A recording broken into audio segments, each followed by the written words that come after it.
Good evening, people. How are you out there? I'm going to wait a second before we really get started because I want to make sure all of you are all strapped in. Get ready for this, folks. Let's do this. Tonight is a very special night. This is episode number 8 of Live Wax with Christian McBride here on the Newport Jazz Festival page. Welcome to my man cave. Not out in the yard today, but I'm not going to waste too much time, folks. I'm glad to see all of you in and getting ready for this. I want to tell one story about our living legend who is joining me this evening. There's so many stories that have gone around about this man for so many years, and they've all been meaningful. I've never heard a story about Wayne Shorter. I've never heard a story Wayne Shorter told, a note or a song that wasn't absolutely meaningful. You know, that says a lot about the man. You know, he, through his person, through his spirit, through his music, he has inspired and encouraged all of us to use our imagination. A lot of that is dwindling, you know, but you must always use your imagination and use your heart like he has. I want to tell you this quick story before I bring him on, because you may have heard me tell this story before, but it's just so good. I will always tell it. In the summer of 2002, I subbed a gig for John Patitucci and Wayne's quartet at the North Sea Jazz Festival, which was then still in Den Haag, Holland. And we really didn't have any time to rehearse. I flew into, I was actually on tour with Roy Haynes, and we had a day off. And on that day off, I played with Wayne's quartet. And we had no rehearsal, didn't really have a chance to really catch up by phone or anything. So I got to the hotel. I called Danilo Perez. I said, Danilo, help me, bro. What we gonna play? And he said, look, I'll meet you in the lobby. I'll bring you some music. And so Danilo brings me some music, and it was one of those, okay, on this tune here, we play the first, you know, we vamp on the first 8 bars, and then we jump here. No. We play the first 16 bars, and then we jump over, no. I know. We start here at letter C, and then we play this 4 times, and then we jump back. I said, I get it, bro. Y'all just feel it, right? I called Brian Blade. I said, Blade, help me out, bro. What we doing? Oh, bro, you'll hear it. You'll hear it. Famous last words, right? So finally, I called Wayne. I said, Wayne, I just wanted to let you know I'm here at the hotel, and I don't want to mess up the music, man. Can you tell me anything I need to know? Is there some paper you got for me that I could look at? And so Wayne, greatest line of all time, Wayne says, said, McBride, you like all that old comedy. You know, you like, you know, Flip Wilson and Don Rickles, Bill Cosby, all that kind of stuff. You like all that old comedy, right? I said, yes. He said, well, play that. And that's what I did that night, because some of them notes I played on that gig were damn sure funny. But what a thrill it has always been to be around this man and learn from him. I'm going to see if we could bring him in right now. Hang tight. There he is. Let's bring on this legend of all legends, this Mr. Wayne Shorter. Drum roll, please. Art Blakey, buzz roll, drum roll.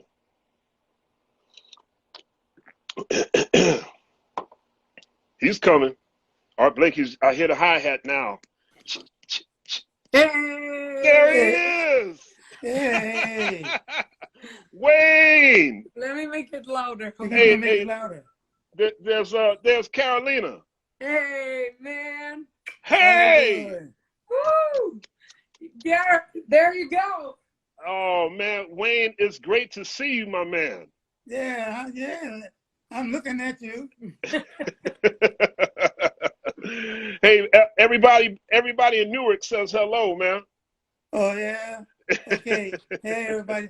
I saw everybody walking around marching in Newark. I saw them. Oh yeah, it's been deep, man. Yeah. And Cory Booker and all that stuff. Right, right. Hey Wayne, I want to ask you, I'm glad you mentioned that right off the bat because in your lifetime you've been through this before. You've seen a lot of riots, you've seen a lot of protests. You were probably still living in Newark during the '67 riots, or certainly close to it. You lived through the King assassination, but the way you think, the way you've always lived, you always seem to be in tune to a higher plane. What do you think um, needs to happen to heal these wounds that have Okay. been inflicted over the last? All right. When that last thing happened in Newark in the 60s, I was in Harlem because I lived in Harlem for 9 years from 61 to about 69, whatever. And McCoy Tyner came to visit me. I didn't have a lot of visitors because I was on the road a lot Right, between Art Blakey and Miles Davis. And McCoy came to see me, I remember.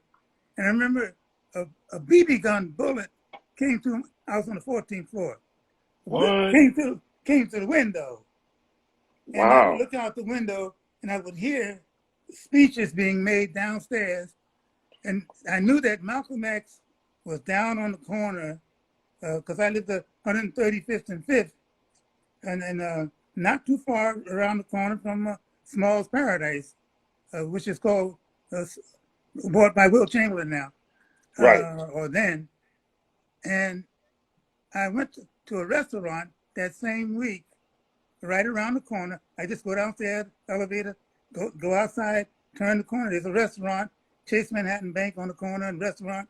And there was Malcolm X sitting in the corner with his back to the corner, like Wild Bill Hickok,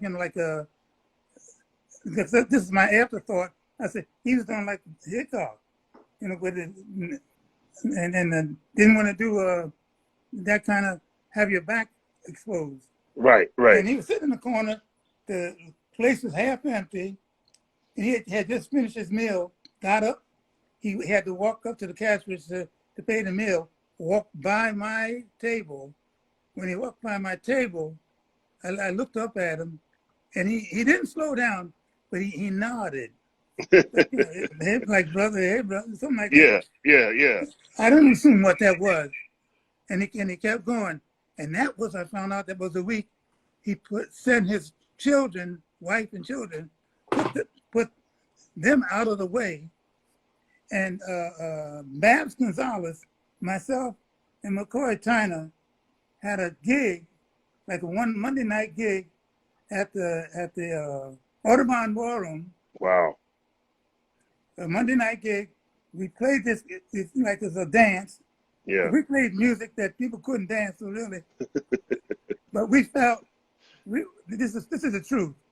We felt that there was something sinister, a sinister feeling in the place. Yeah. We didn't know. Babs Gonzalez, people like to laugh with him and laugh at him and his jokes and all that kind of that.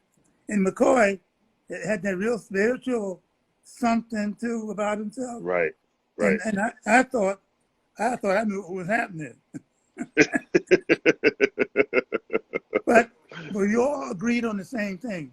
We said, let's hurry up, play this gig, get paid, get out of there. and get out of here. Yeah, yeah. That's all we knew about that. There's a feeling. Yeah, yeah. 4 weeks later, that's when the assassination happened of Wow. Malcolm X in the Audubon Ballroom. Wow. What's happening now is, to me, there's some mystical undercurrent. It seems to be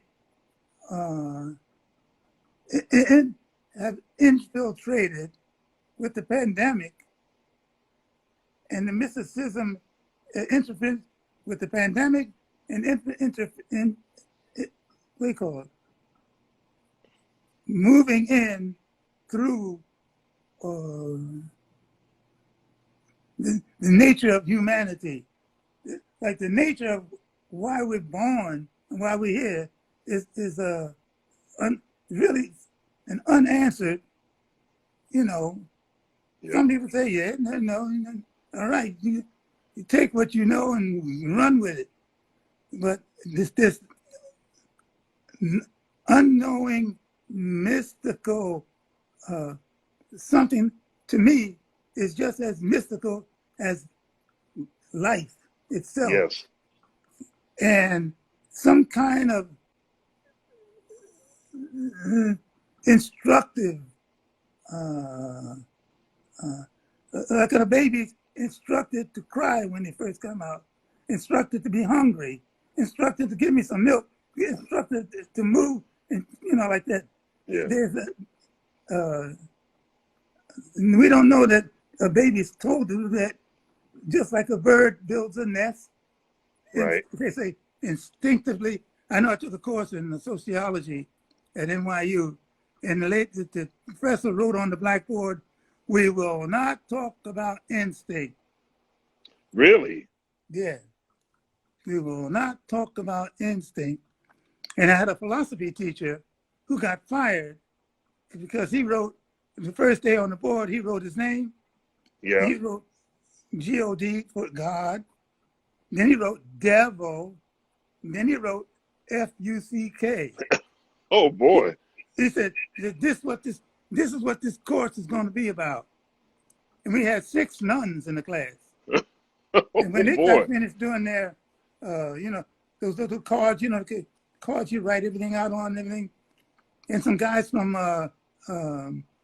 Korea, under the army thing. Right. They were in the class.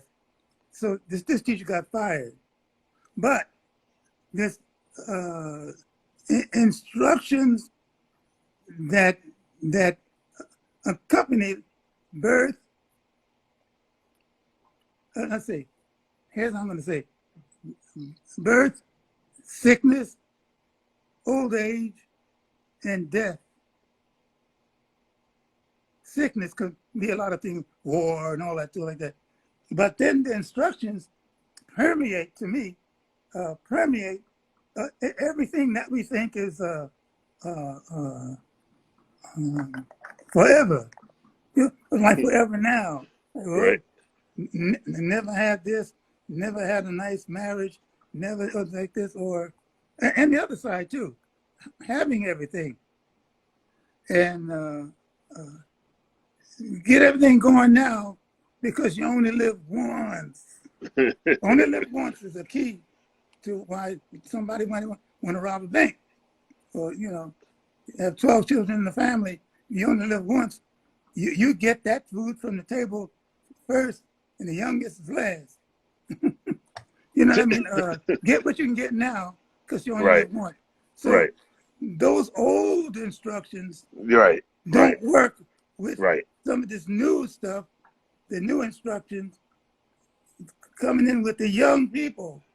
That's that mystic undercurrent you're talking about, right? Yeah. Yeah. And young people be looking at, they're in the middle of all this stuff that's not right. That's not right. And I think with the advent of computer and internet and people being able to, which Bill Gates was talking about, to make it more able for people to reach each other before a newspaper comes out. Yeah. They talk about the news before the news comes out. That's right. That's right. And talk about what they're going to do. And then not even hardly talking, but indicating we're going to march. Yeah. Like this something was indicated I know that tragic George Floyd, that I think that was enough to get a lot of people from their 40s on up, in the 40s and 50s, off their behind. Preach. That's right. That's Yeah, right. and join the ones 40 and under. Yes, yes, absolutely right. Yeah. Do you think this is any different from? I mean, I always hear stories about when Martin Luther King was assassinated, and that always sounds like, from from my parents. That always sounds like it was a pretty universally tragic event that brought everybody together. But somehow, I mean, is this the equivalent of that? Is it deeper? Is it? I mean, how does it feel in comparison to that? I think that this is as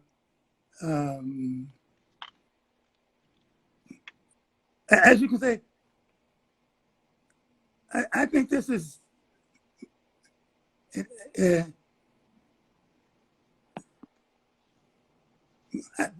like the answer to that.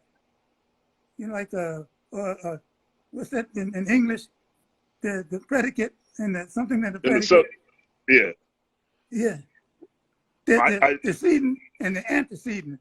If you want to get all heady and intellectual, but this is this something has to do with like when the Martin Luther King thing, the whole thing went down.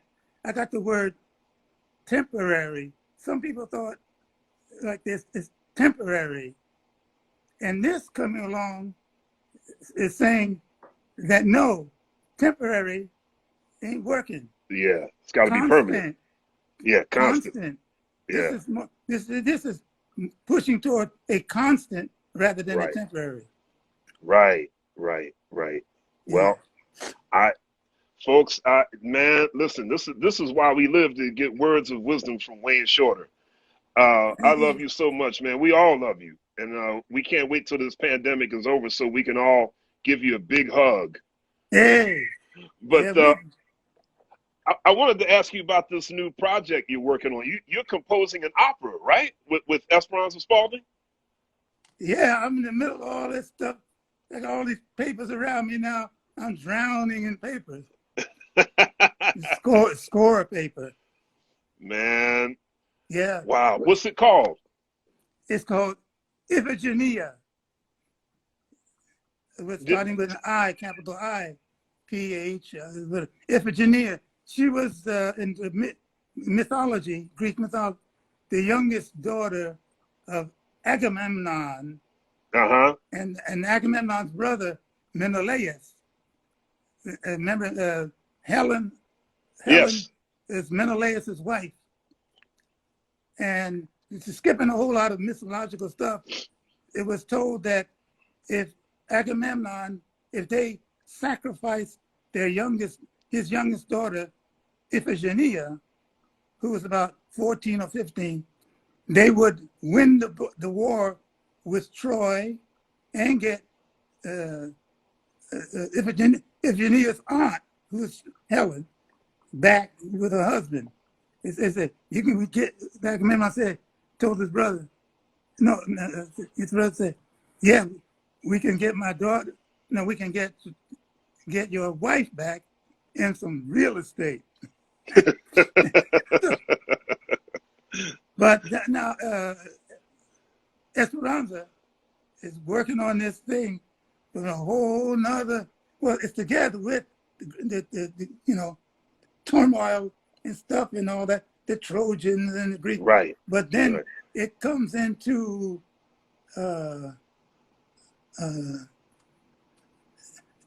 time without a date.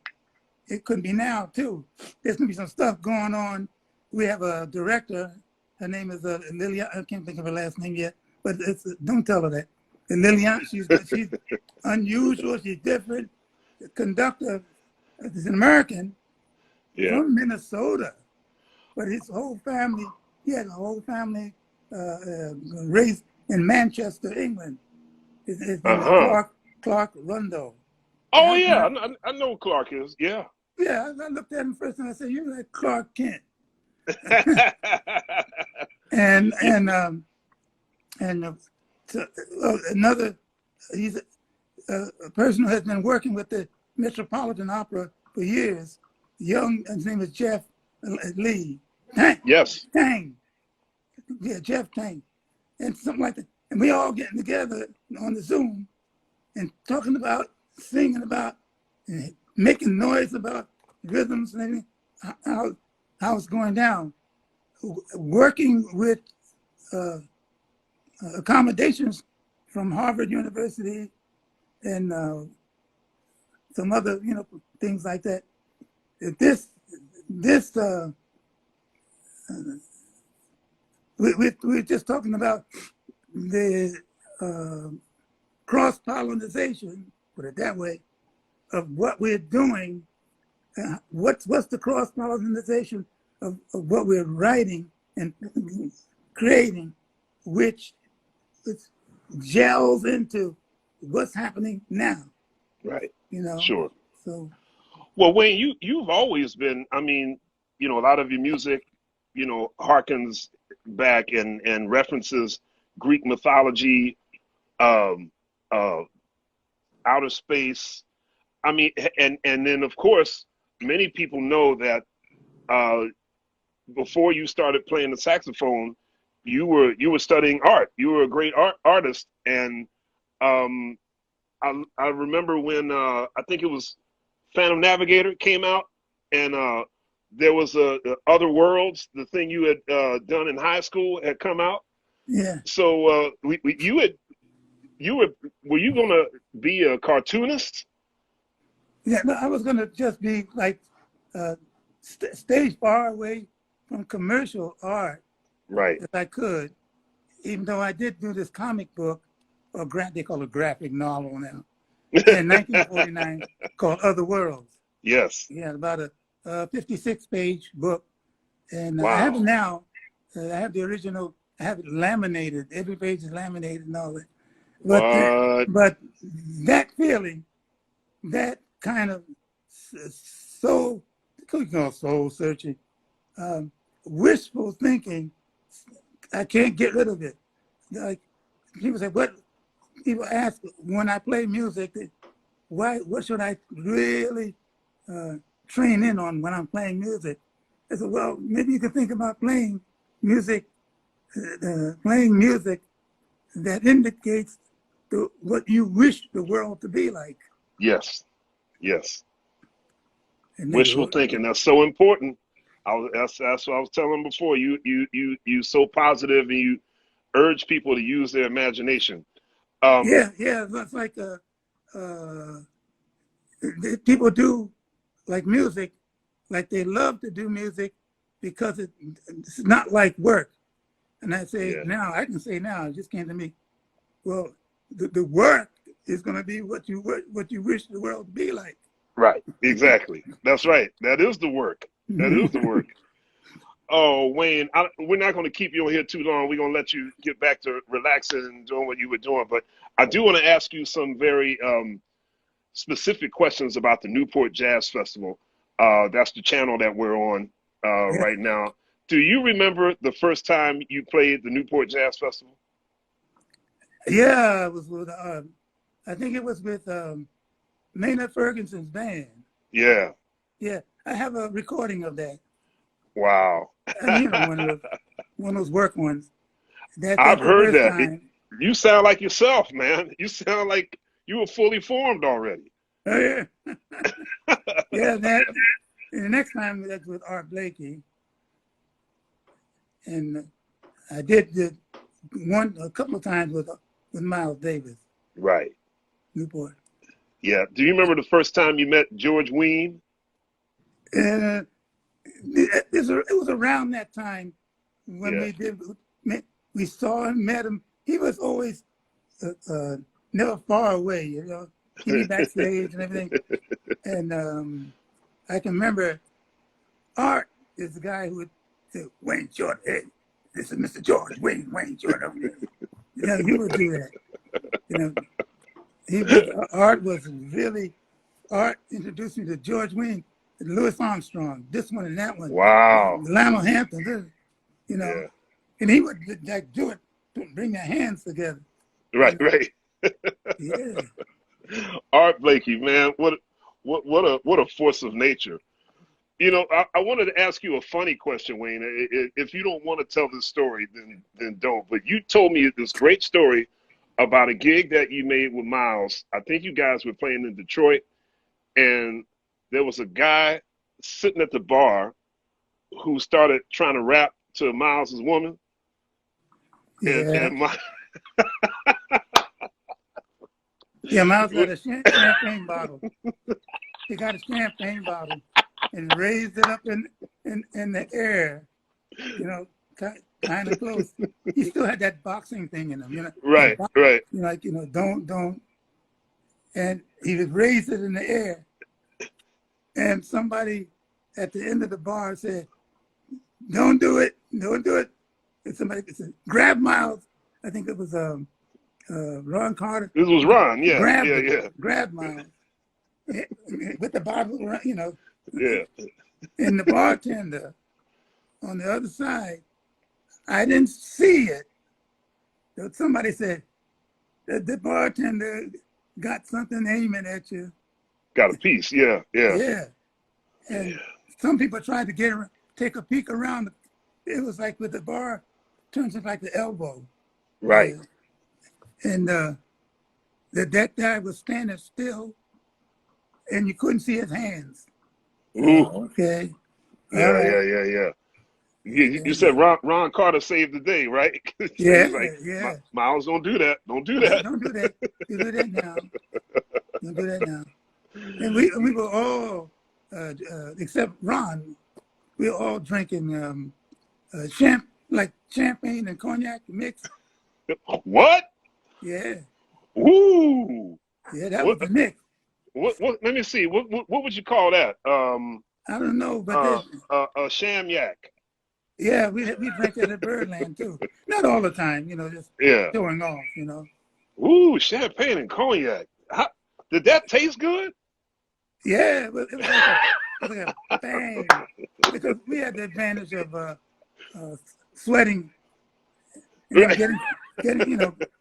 getting food from the kitchen and all that stuff. Right. Oh man, Wayne, before we go, I want to tell you that this year is the 50th anniversary. We're going to be celebrating on our NPR show, Jazz Night in America, the 50th anniversary of Weather Report. Oh yeah. And okay. My goodness, man, was Joe Zawinul on? I know he was in the band with you with Maynard. Was he in the band when you guys played Newport that first time? Yeah, he was playing the piano. That's wild, man. And some of the other guys when they had the band, what's his name? Bill. He had Chase. Yo, Bill Chase. Yeah. He's on the Johnny Clark with his group called And I remember was Don Ellis in the band back then? Or was that a little before his time? I think so. Yeah. Don Okay. Ellis. Yeah. Frankie Dunlop. Yeah, Frankie Dunlop. Yeah. And he would be playing sometime with Lena Horne and with Maynard Ferguson's band. Wow. And then of course later on, I was with that band for I was with that band for about 3 weeks or something, 3-4 weeks. And that's it? No, well, see, the French Lick, Indiana festival was going on. Art Blakey called Birdland while we were playing at Birdland. Maynard Ferguson, big band. Art called Maynard and had a talk with him. And what I heard was Art said that Wayne was not a what do you call it? A B-17, airman. Oh. He said Wayne is a fighter pilot. Small group. I got it. Yeah. And then that's when Lee Morgan ran across the racetrack and found you, right? Well, no, right. But I got someone else. I can't think of his name. He was a bad saxophone player. take my place. He passed away, cancer, and then Herbie went to the hospital. He was bad too, man. When you get somebody to take your place, and then you hear what they're doing, you say, damn. He's an Italian. Okay, his name, John something, I can't think of it. Anyway. So, wow. But, you know, Wayne, thanks so much for giving us so much history. We're going to take two questions, and that's it. And then we're going to let Mr. Shorter get to his thing. So let's see here. Post John Remedia. Always love you. Always got some good questions. Tell us about your friendship with Herbie Hancock. Oh, Herbie. We met in 1963, I think. He was making a record with Donald Byrd. Right. And something about flight. Oh, the Freeform album, right? Yeah. Yes. And I got a call. I heard about Herbie, and I heard about how Miles was finding these guys that nobody else could find. He found Herbie. And then I was called to be on the record table, a date, and I went to the date. Me and Herbie, we met. We made the record with the other guys and all that. And Herbie was like really easygoing and this and that and everything like that. But right. So when I got the call to join Miles, which I think it was Herbie and Tony Williams, they were on the phone calling me on behalf of Miles from Jack Whittemore, Miles' so-called manager, you know. Right. Because Miles had called me two times, and I couldn't leave. Right. You were still with Art. Jazz Messengers, you know. Yeah. And I told Miles I said nobody likes a Benedict Arnold. Yeah. I said, okay, Mary, Miles, he had to respect that though, right? Yeah. He said, I know what you mean. He said, when you're ready, let me know. Let me know. And were you ever ready? Miles Davis' lawyer, Harold Lovett, saw me one time. He said, you don't want to go with Miles? He said, shit, you must be crazy. They're crazy. And I'm thinking, everybody's swinging. Anybody that knows how they swing. Right. I love hearing stories about those cats. Harold Lovett, Jack Whittemore, those some characters, man. Oh, yeah. Such characters. Yeah. Why don't you give Miles a call? That's Jack Whittemore. It's like I owe him one.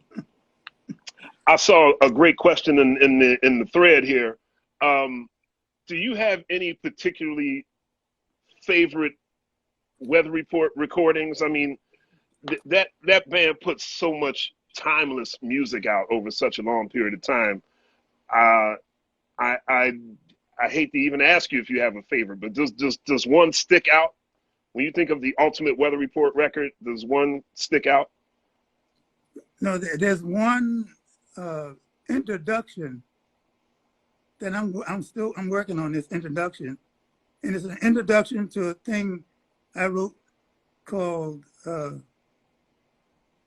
Lusitanos. Sure.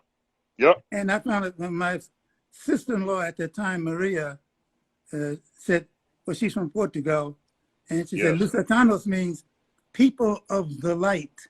Because I asked her, I said, what were Portuguese called before it was Portugal?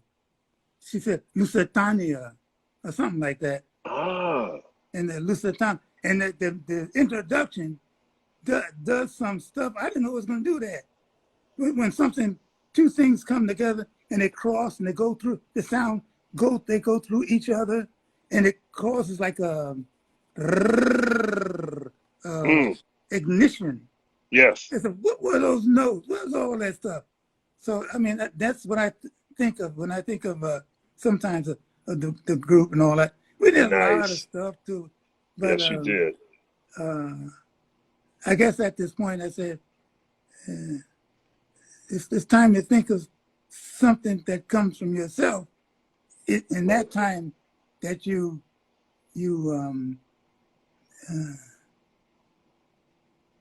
made a promise to go back to complete Yeah. and complete something, you know. I heard you say one time, because when you did your High Life album, you did that amazing restructuring of Children of the Night, Oh yeah, and I'm paraphrasing. Forgive me for not knowing the exact quote, but I heard you say something that made so much sense, and it was pragmatic. If we are still growing and evolving as human beings, that would mean music is doing the same thing. So why not go back? You know, if you wrote a song 40 years ago, why not add to it or change to it? If you've grown, then that song has grown too. yeah. Because we fool as human beings on the planet. We fool ourselves. To me, there's no such thing as finished. Right. The end of a piece of music. That's what I'm saying. There's a constant that is being ignored, and that keeps us ignorant, thinking that such and such is temporary. That's why I'm doing this and doing that. Yeah. Right. You know, Wayne, it ain't hey, gonna man. last long and all that. Right. Or like, it's not in your hands. You have no control over your destiny because you think you only live once. Dig it. There's a whole lot of stuff in there. Well, you know, we could get into this as well, but I don't want to keep you. But you and Herbie have inspired Melissa and myself. Well, Melissa was on it long before I was, but we've been checking out the Buddhist. I've been checking out the Buddhist philosophy, and what you just said about not being finished. That's in direct, relation to the Buddhist concept. So thank you for living that, composing that, displaying that, and I don't want to keep you. I'm gonna let you go because I promised Carolina I wouldn't keep you too long, and I know she's got something coming up. So hey man, on behalf of the entire world, we love you. Okay, we love you too, man. You're the best. Hey, I told Melissa to come down here and holler at you, but she's on a Zoom call, I think. All right. The whole world is one big Zoom call. That's it. Yeah, and I want to thank you for you know what.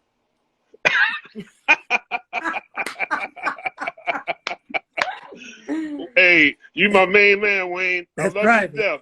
That's private. Yes, Okay. sir. I'll see you soon, man. Okay. All right, everybody. I will see you next Tuesday night at 7 p.m. Eastern Time here on the Newport Jazz Festival channel. I don't know who my guest is going to be, but I can almost guarantee they won't have as much wisdom as Wayne Shorter, but it'll be fun nonetheless. Yeah. Join me next week. Congratulations, anyway. You got that whole thing Oh, thank you, Wayne. in your hand. Got the whole festival in your hand. Okay. Thank you, brother. Y'all have a good night. All right, you too. Be cool. All right.